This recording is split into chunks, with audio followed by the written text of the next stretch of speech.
Dangal greetings! I am going to introduce to you the Group 6, which are Avellano Mike Jeric, Kalansanan Colleen Ashley, Datario Rose Ann, Hilar Blessy, and me, Medalla Christine Perzaira, and we're going to present to you the literature under the Republic from 1946 to 1985. So here are our objectives. At the end of the lesson, students will be able to identify and explain the relationship between key historical events of the Philippine Republic and the dominant themes present in its literature. Next, recognize and name significant Filipino authors from the Republic period and demonstrating their contribution to Philippine literary history. And then lastly, explain how literature during the Republic era functioned as a tool for social commentary or national identity formation. So let's start with our first topic, which is the historical background under this period, which will be presented by Mr. Avellana Mark Jeric. Dangal greetings everyone, I'm Jeric Avellana and I'm here to start our discussion. Before we head to the famous authors and literary works that were published during the Republic era of the Philippines, let's just first ponder the situation of our country and how it managed to recover after the Japanese imperial siege. I assume everyone knows here that we were once colonized by the Japanese, but we're just gonna focus on the aftermath or the after effect of that era. The goal of the Japanese wasn't just simply conquering the greater East Asian countries, but also to spread the Japanese language throughout the regions.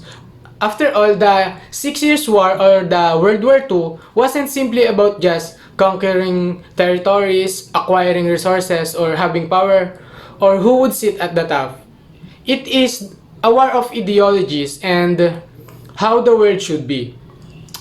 The Japanese occupation left the Philippines the economy devastated, leaving many Filipinos struggling with hunger and security. So, many high-ranking elites or Filipino officials collaborated with the Japanese for the means of survival, politics, and opportunity. But their plan was in vain after the Great Pacific War ended, and because of that, they were accused of treason, but with the help of President Manuel Rojas give them amnesty by influence of the US colonial policies.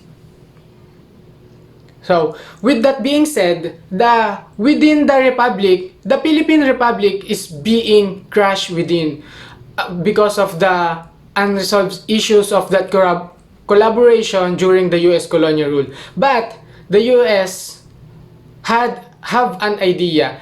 They said to the people that the high-ranking elites or the Filipino official they were just collaborating for the means of survival, not with just treason. Because if they lose that officials, the US will lose its connection to the Philippines. So that's why they influence Manuel Rojas to give amnesty to that many high-ranking officials. So, to secure the new republic's alliance with the USA after its independence was granted, many series of treaties and agreements were signed, and these treaties strengthened the ties between the two countries. The first one is the Bell Trade Act. It was authored by the Missouri Congressman Jasper C. Bell. It required the Philippines to give preferential tariffs rates to US goods, meaning American products were much cheaper and more competitive in local market. Additionally, it fixed the exchange rate at 2 Philippine peso per 1 US dollar, which benefited the US businessmen and the investors. And also, the act also remove restriction on currency transfers. And last one, it allows also allowing US companies and individuals to freely move their money out of the country, which limited the Philippines' financial independence. Greetings everyone. I'm Colleen Ashley Calzan and I will be talking about the Philippine Rehabilitation Act of 1946 and the Fulbright program. So let's start with the Philippine Rehabilitation Act of 1946. So what is Philippine Rehabilitation Act of 1946? It is a significant US law that aimed at aiding Philippines in recovering from extensive devastation from the World War II. So it provided an initial allocation of $400 million for war damage compensation, which later increased to $500 million, with funds directed not only compensating private and public property losses but also toward economic development and the restoration of essential institutions like schools and hospitals. So this act established the Philippine War Damage Commission to manage claims and ensure that the funds were effectively reinvested in rehabilitation projects, and eligibility for compensation extended to both U.S. and Philippine citizens who suffered property losses during the war. So with specific condition that encourage reinvestment and in rebuilding efforts. So overall, this legislation played a crucial role in facilitating the Philippines' post-war recovery and reconstruction.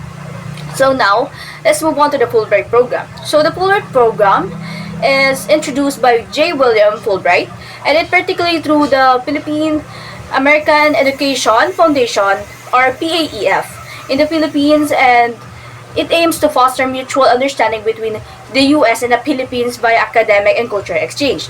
So it provides scholarships and grants to Filipino and American students, scholars and professionals to pursue studies, teaching, and research opportunities in both countries.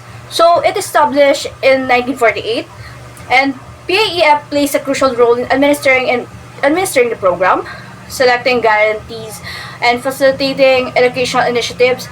So the program significantly impacted Philippine education, arts, and literature, including introducing new criticism to Filipino writers and artists, so which influenced the development of new writing styles in the Philippines.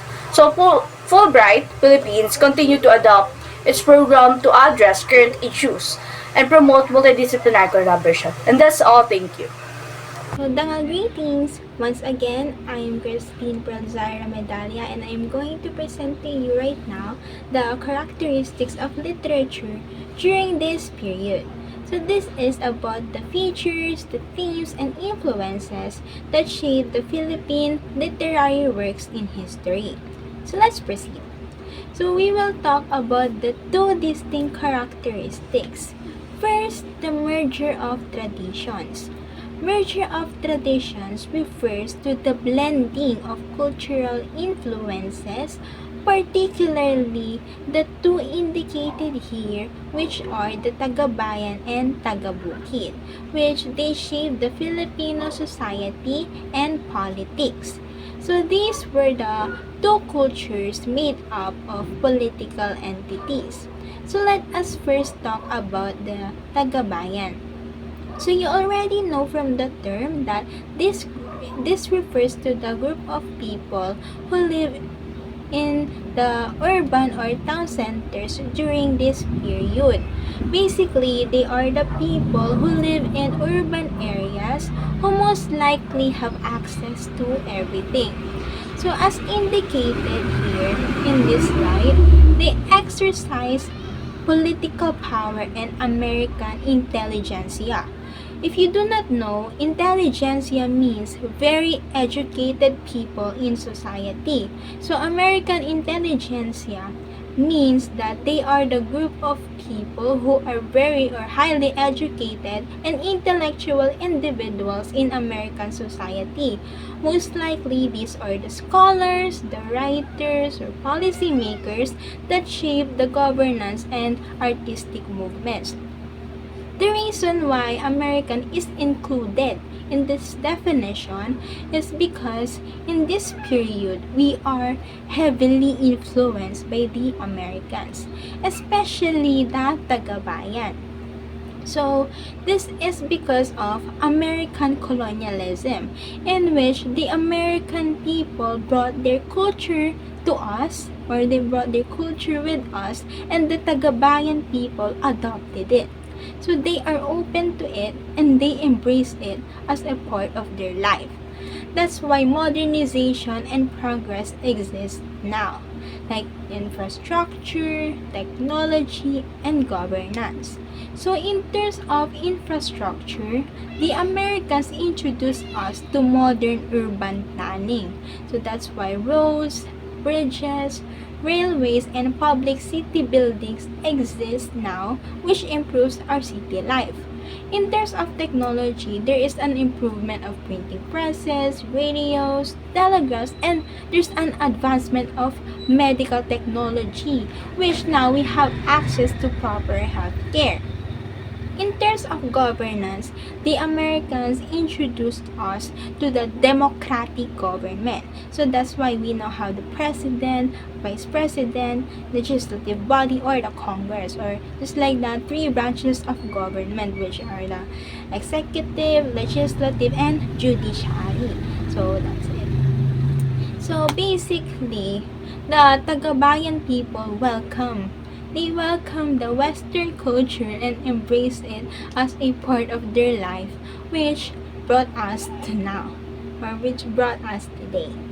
So, we've now talked about the Tagabayan people, so let's now talk about the Tagabukid.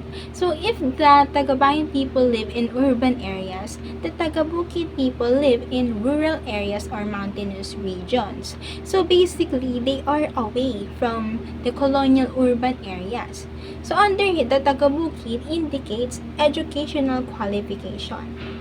So, educational qualification here means that they have limited access to formal education since schools and educational institutions were most likely concentrated in urban areas during the American period. So, many of them didn't receive any opportunities to have higher education. So, there is an educational gap between the Tagabayan and Tagabukid people because they do not receive the same level of education. So this situation prevented the Tagabukid people from actively participating in governance. So since they live far away, so since Tagabukid rather, live far away from the Tagabayan, so the Tagabukid people are ultra-nationalistic. So meaning they are extremely loyal and proud of our country and they are against being influenced by the Western culture. So they want to protect the Filipino traditions and they didn't want to be controlled by the Americans. So they are the reason why our culture is still preserved and practiced until now. So in addition to our culture, there was a transition between the Euro-Hispanic period, or this is where the Spaniards colonized us, and the Anglo-American period, or which this is the time where the Americans colonized us, which brings us to the Filipino unique literary traditions. Excuse me. Because in the Euro-Hispanic period, take note of this, the Euro-Hispanic period, literature was often used to criticize injustice or for reforms or to inspire change. But in the Anglo-American period, the literature there was a change in literature. So it shifted towards the aesthetic qualities and sentimentality and escapism, meaning it focused more on the beauty, the emotions, and the imaginations rather than the real life situations or struggles. So the transition between these two literary traditions caused a crisis because the Filipino writers struggled to create balance between the realism and sentimentality. So the Filipino writer who brought that difference is, take note of this, is Mr. Jose Garcia Villa, because his works focus more on the aesthetic qualities and artistic qualities, which are very much different from what the people from Euro-Hispanic period created. That's why it created a crisis But eventually, as time goes on, it was resolved in the 1970s because now Filipino writers learn how to blend these influences with indigenous traditions. So that's why our first characteristic is merger of traditions because of the blending of the cultural influences from Euro-Hispanic period to Anglo-American. So that's all for our first characteristics. Let's now move to the second one. So the second characteristic is existentialism and the search for identity. So it says here that Ramon Magsaysay's death marked a significant intellectual journey among Filipino leaders excuse me, who easily acquiesced to special relation with the US. And Clara M. Recto was a lone voice that criticized Magsaysay. So this means that after Ramon Magsaysay's death, he died from a plane crash. Filipino leaders went through a period of intellectual change and questioning. So many of them accepted, just like the term of acquiesced, meaning accepted. They accepted the special relationship of the US and the Philippines. So that's it. And because President Magsaysay is pro-American, so after his death, the leaders started re-examining the country's relationship of US and the Philippines. And some leaders continued to follow the American influence while the others started questioning it and pushing more towards the more independent Philippines. And the one who questioned this was Mr. Clara M. Recto. So he was the one of the few leaders who criticized the close relationship between the US and the Philippines, because he advocated and he wanted the Philippines to be more independent and not just follow American interests. So he encouraged the Filipinos to develop their own identity and political philosophy instead of just being heavily influenced by the US. So that's it. So next, this was a period of intellectual groping that will add to the ranks of nationalist youth who were beginning to gather around Recto in search of viable political philosophy. So this period that we're talking about this was a period after the accident or after the death of Magsaysay, or after the death of our President Magsaysay. And with that, the country faced political and ideological confusion. So the groping we're talking about here is not the literal groping, but instead the beginning of intellectual questioning and re-examining what will happen to our country now, since we don't have any Filipino leader. So many young people, especially young students, started to question the country's direction. Like, since we now have a dead leader, we are confused as whether who to look up to, or are we under the American people, since of the belief of Magsaysay that he allows the American to influence us. So the people look up to Mr. Recto as a leader that could help them find a new political philosophy that made sense in the Philippines. However, Mr. Recto was not able to finish his works because he died in Rome of a heart attack. So he died. So with his death, the cultural scene in the Philippines became an extension of the US.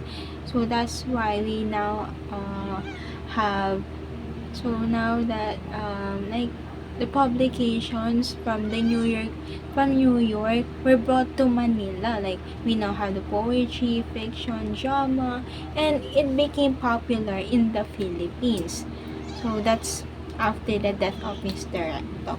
So here are some of the creative writers from the books, which are John Paul Sartre, Albert Camus, Norman Miller, Harold Pinter, Jean Genet, and Samuel Beckett. So next one, we have the notable works. So we have here The Maganda Pa Ang Daigdig. It's a novel, Bartolina, a poem, Walking Home, a poem, Insipolog novel, Ako Ang Daigdig is a poem, and Summer Solstice is a short story. So, I'm going to give you a gist of it. So, Maganda Pang Daigdig is a novel by Lazaro Francisco, which is it explores about the social injustice and the struggles of the poor. So it explores the gap of the rich and the poor and the fight for justice. So that's what it's about. So the Bartolina naman, it's a poem about like it reflects about imprisonment, because the term Bartolina means a small prison cell. So meaning it's imprisonment or confinement. So about Walking Home, it is a poem that symbolizes the reflection, more on reflection of finding solace in familiar places. That's it. So Insipolog, it is a novel that more on historical and social themes, but there's limited details about it. And Ako Ang Daigdig, it's a poem like by Alejandro Abadilla, which here it breaks the structure and expresses more rather on the personal identity and emotions in a unique way. And lastly, The Summer Solstice by Nick O'Keefe. It is a famous short story back then, which explores the traditional gender roles. Yeah, like it revolves around the festival where the women have no power over men. So back then, it's really like a challenge since we're not used to women having power. So that's about the short story. So with that, that concludes all my report, and let's now go to the famous authors, which will be presented by Miss Detario and Miss Hilar. Dangal greetings everyone. I'm Rose Ann F. Datario. Today we discuss to honor the pillars of the Philippine literature, individual whose work have not only shaped our literary landscape but also serve as the mirror reflecting the bare soul of our nation. These are the writers who dared to delve into the heart of the Filipino experience, exposing their triumphs and tribulation, its beauty and its pain. First, we have Lazaro Francisco. Lazaro Francisco is a Filipino writer known for his novels such as Ama and Daluyong. He was awarded as the National Artist for Filipino Literature in 2009 by our late President Gloria Macapagal Arroyo. His novels tackled romance, class tensions, tenancy issues, and agrarian unrest. He also received the Republic Cultural Heritage Award for the Literature in 1970.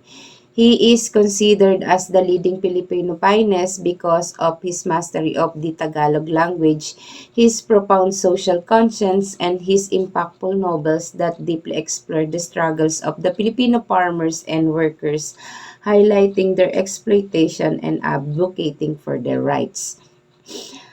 Here are the list of his works. Number 1 is Daluyong and Maganda Pa Ang Daigdig. Daluyong is a powerful novel that depicts the social unrest and the struggle for justice, particularly for focusing on the farmers and the need for the societal change.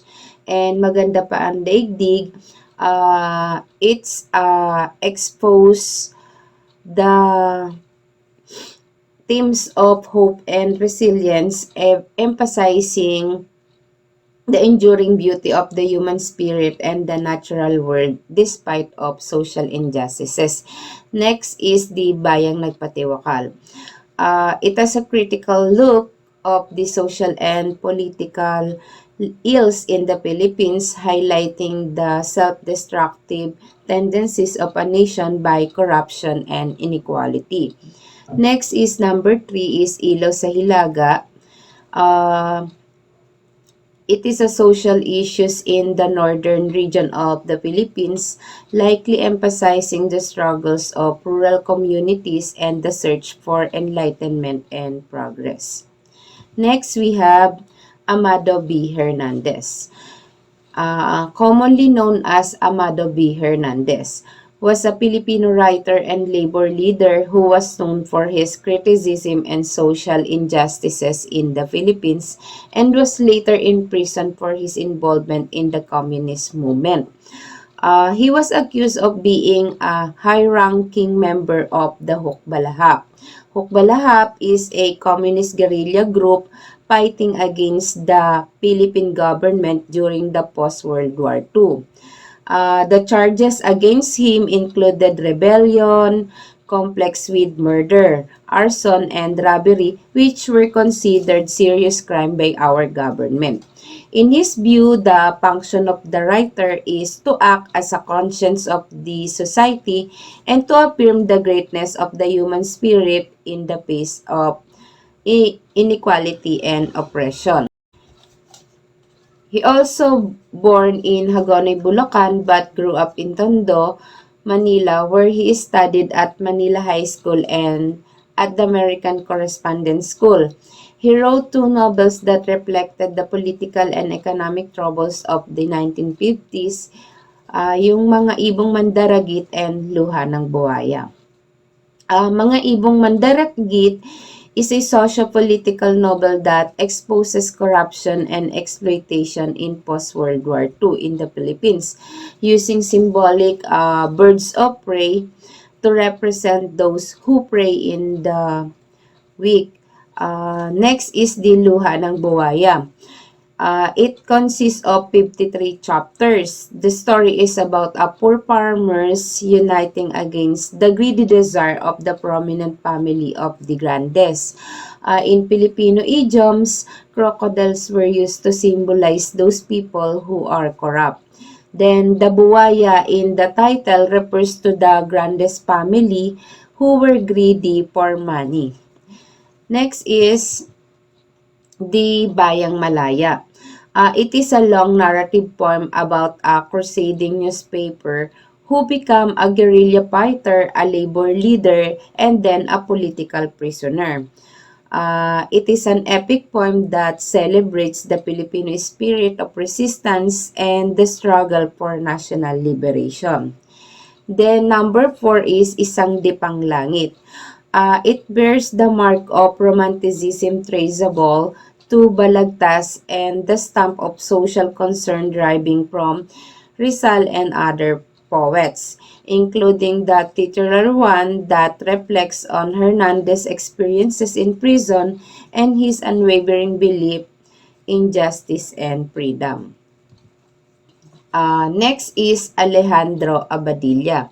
Alejandro Abadilla is a Filipino poet, essayist, fiction writer, commonly known as AGA or AGA.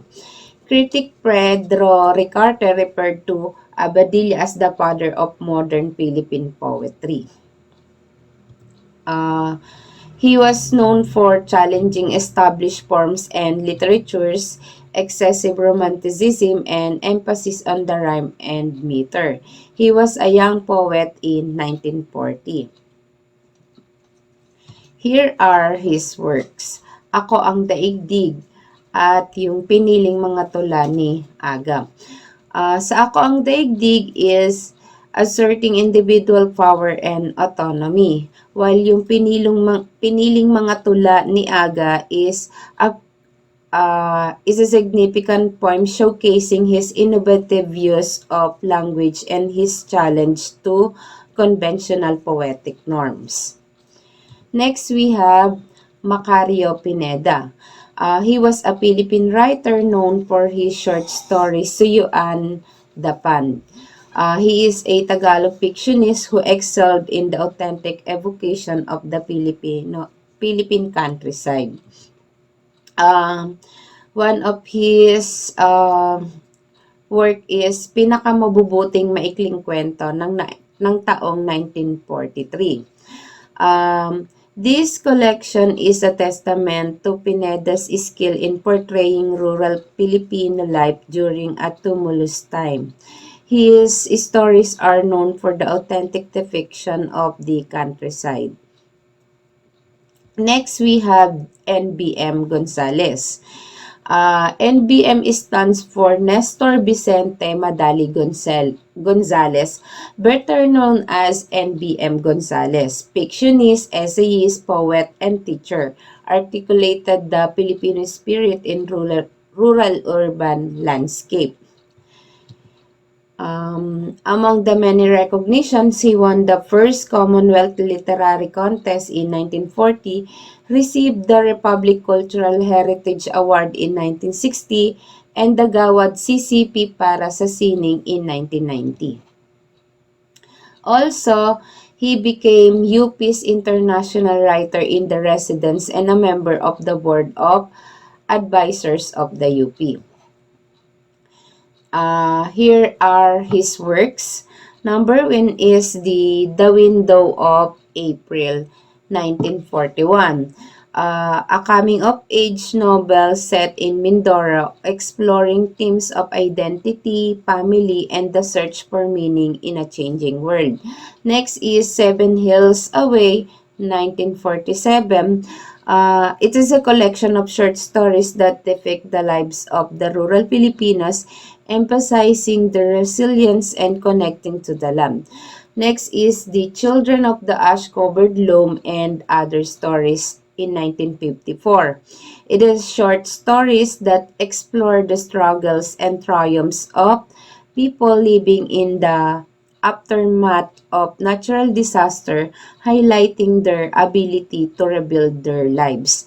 Next is The Bamboo Dancers in 1988.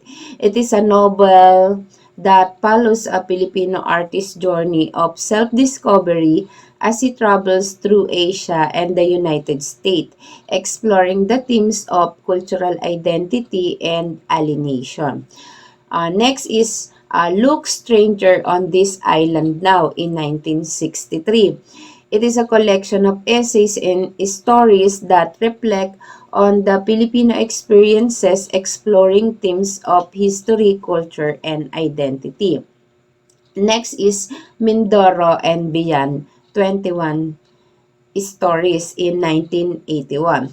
It is a collection of stories that further explore the lives of people in Mindoro and their connection to the wider world. Next is The Bread of Salt and Other Stories in 1993. It is a collection of short stories that capture the nuances of Filipino life, focusing on the themes of love, loss, and search for belonging. And number 8, Work on the Mountain in 1996, is a novel that explored the spiritual and physical challenge of life in the mountain, highlighting the connection between people and the natural world. The Nobel of Justice or Selected Essays in 1968 to 1994. It is a collection of essays that reflect on the role of the literature in addressing social and political issues. And number 10 is A Grammar of Dreams in 1997. It is a collection of essays and stories that explore the power of imagination and the importance of dreams in shaping our lives. So, greetings everyone. I'm Blessy Hilar and I'm going to discuss the remaining famous authors of literature under the Republic. So, here we have Genevieve Endrosa Matute. So, she was born in 1915 and died in 2009. So, she was a fictionist Filipino author. So, meaning she wrote fictional stories, also she wrote short stories, and she was a language educator. Next, in 1951, she was the recipient of the first ever Palangka Award for short story in Filipino. So, she became very popular when she won the first ever Palangka Awards for short stories in Filipino in 1951. So, what is Palangka Awards? So, Palangka Awards was established in 1950 to inspire and recognize Filipino writers. Also, this is one of the most prestigious literary awards here in the Philippines. Next, her short story Kwento ni Mabuti, which has been cited as the most anthologized Tagalog language short story. So, her award-winning short story was called Kwento ni Mabuti in 1951. So this story tells about a teacher called Mabuti. So the word Mabuti is just a nickname given by her students. So Mabuti is a teacher who stays positive despite facing personal challenges. Also, this story is considered one of the anthologized Tagalog short stories because it has been included in many books and school materials. It also teaches an important lesson about kindness and resilience. So aside from that, she also wrote Ako'y Isang Tinik. So which expresses the power of one's voice and experiences. So all in all, her stories often reflect Filipino values and everyday experiences. Also, her works are widely used in schools because of their deep moral values. So next, we have Kirima Pulutan Tuvera. So she was born in 1925 and died in 2011. Next, she was a prose stylist Filipino author. So, meaning she had unique and refined ways of writing stories and essays. Next, she was a renowned and highly respected fictionist, essayist, and journalist. So, she was famous and very respected for writing different kinds of works like fiction and essays. So next, her works have received among the highest literary distinctions of the Philippines. So she won big awards because her stories and essays were well written, meaningful, and reflect Filipino life. Also she wrote stories in 1968. So it is a collection of short stories that capture the realities of Filipino life. So what makes her works special is that they reflect real life challenges, especially the struggles of women and families. Now, let's move on to Alberto S. Florentino. So, he is the author and playwright of the famed The World is an Apple. So, he was a playwright. So, which means he wrote plays for theater. And his most famous work is The World is an Apple. This play is very popular because it talks about the real struggles of everyday Filipinos. Next, the theme that he usually tackles deals with everyday scenarios of a commoner's life.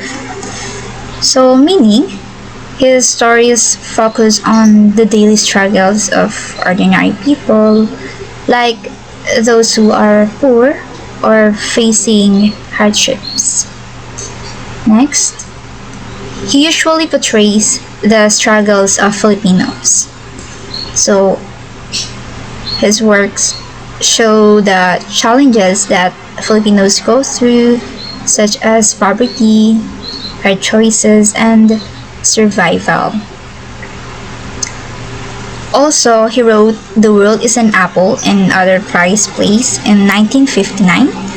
So, this book includes The World is an Apple and Other Plays that won awards because they are powerful and meaningful.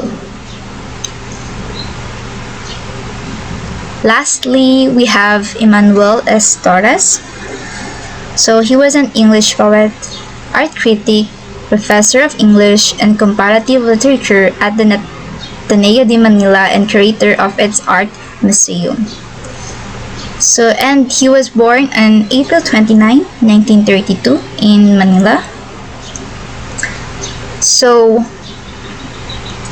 it says here that he is not only a poet but also an art critic and a professor of English and comparative literature at Ateneo de Manila University. Next, his openness has drawn into his poems social concerns that skill and craft have elucidated and intensified. So, his poetry is known for its openness to social concerns, meaning he writes about the things that happen in real life and uses his skills to highlight important issues. So, two of his well-known poetry collections are Shapes of Silence in 1972, next, and Angels and Fugitives in 1966. So, his poems are deeply meaningful and often reflect society's struggles and artistic beauty. So, this is the end of our presentation. That's all. Thank you.